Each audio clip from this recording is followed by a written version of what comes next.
Choosing color in Photoshop can be done a few different ways.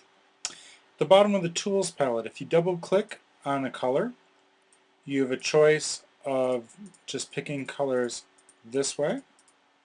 You can also choose just web safe colors. And by moving up and down this scale, you can get every sort of kind of gradation of color. Keep in mind that anytime you see that exclamation point, this is a color that cannot be reproduced in print. It is only a color that can be created by additive color.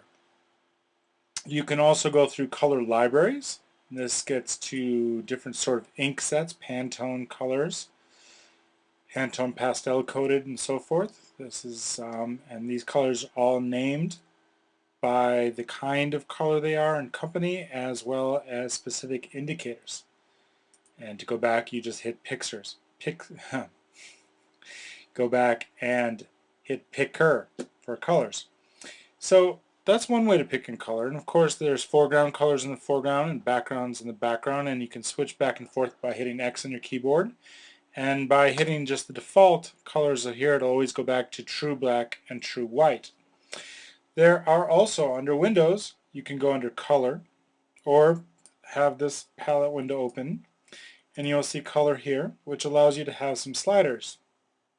You get a choice by mixing red, green, and blue, and whatever color this is in the foreground here mimics the color that will be placed over in your tool palette.